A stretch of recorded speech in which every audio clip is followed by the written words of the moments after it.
talk about why things break. And this is a very short look at a subject that I spent the first couple of years of my engineering career doing until I got totally sick of bending and breaking things. This is this field called fracture mechanics. And this is why things really break catastrophically. All materials contain flaws. It could be a corrosion pit, it could be a surface gouge, an inclusion, or a part that's been fatigued.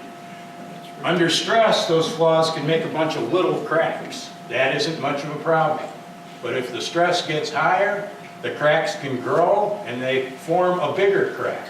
If it's a corrosive environment, the whole process can be accelerated.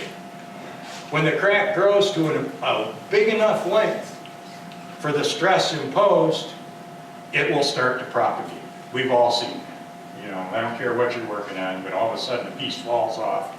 And that's where you've overstressed something for the cracks that exist in it. The cracks run and things fall apart. It could be a big problem if you're in an airplane. That starts with a little crack about the size of your finger.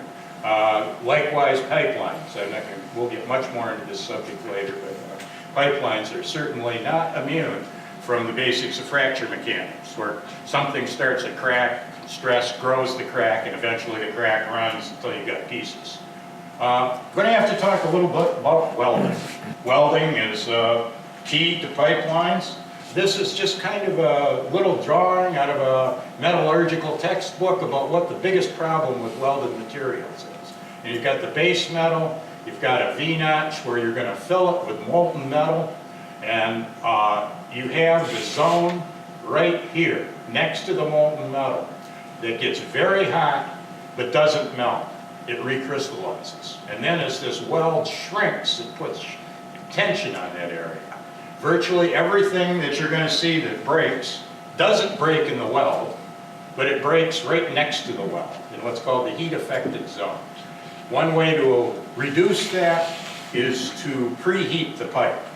And in some cases it's done, in some cases it isn't. But at the time this thing was built, arc welding was a very new process. Arc welding was really invented by a Frenchman in the 1800s, just after somebody made a big enough battery to do it. But as a commercial process, everything was riveted together until World War II came along. World War II, they needed a lot of stuff and they needed it quick, and riveting takes time. So they started building ships. They were called Liberty ships. You've probably heard of the Liberty ships. Out of welded up steel, and they were pushing these things out at an incredible pace.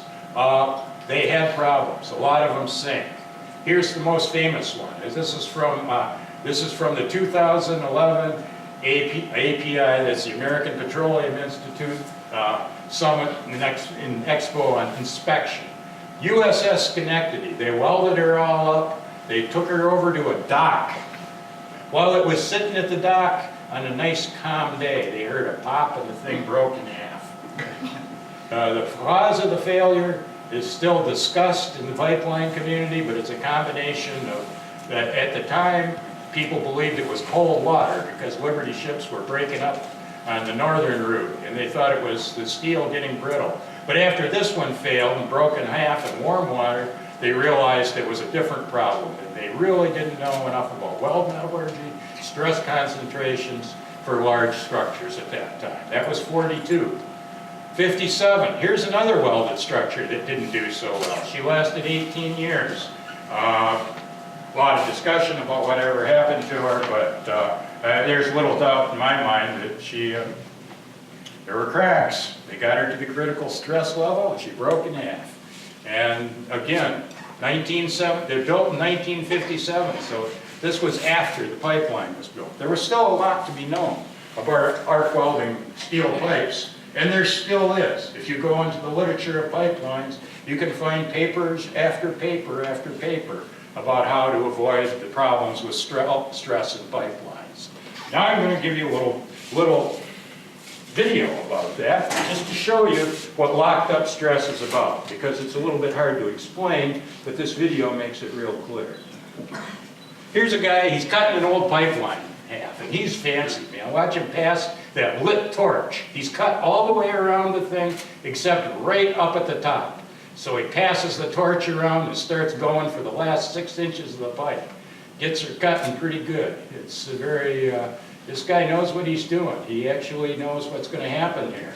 But he just keeps cutting away and cutting away, and all of a sudden, cuts enough of it so the crack runs. Boom! Now this is a pipeline welder. He comes up with a torch and it's still lit. These guys know what they're doing. You see the problem? There was a lot of stress locked up in that pipe. That's a pipe welder. That guy's pretty good. This is a pipeline, just to show you. This is the one, this was the Bridger pipeline. This is where the pipeline industry got to a whole new level. Yellowstone River was flooded. It was covered with ice. The supports washed out from this pipeline. Overstress, bending, caused it to crack and run. You'll notice that the crack is mostly right alongside the weld. And what made this spill particularly obnoxious is the first time people had to deal with an oil spill under the ice. And it did not go well. And it became a very, very big subject of discussion. And it particularly applies to Line 5, where it's on the Straits, but also where it crosses Indian River, Burt Lake. Actually, I'm far more in those areas concerned about a continuous leak than I am a catastrophic failure. A leak of 10 gallons a minute under the ice could go undetected for a very long time. Enbridge has a leak detection system, and it's a very good one, but it's only capable of getting down to about 0.5% resolution, so small leaks are very, very difficult to find. So you could have a leak that would never trip their system, would not be noticed, and yet could spill enough oil over a long period of time to be a very big problem. Stress. Now we're going to do a little bending stuff here, right? Maybe it's time so that I can bring this to life a little bit for a demonstration. I got some toys here. Pipelines are heavy. They got a lot of oil on them. The pipeline under the Straits weighs about 250 pounds a foot. Now, steel. This is very common, low carbon steel, pretty much exactly what the pipeline is made out of. And we all know about steel. You can bend it. What makes it so very useful is it's elastic. You can spring it a little bit and it springs back to shape, and you can put a lot of stress on it and bounces back. That's why it makes good springs. Do it a little more and it'll bend. We've just gone from the elastic zone, where the thing snaps back into shape, to plastically deforming the metal. Well, that's really cool, because you can make car parts and stuff out of it.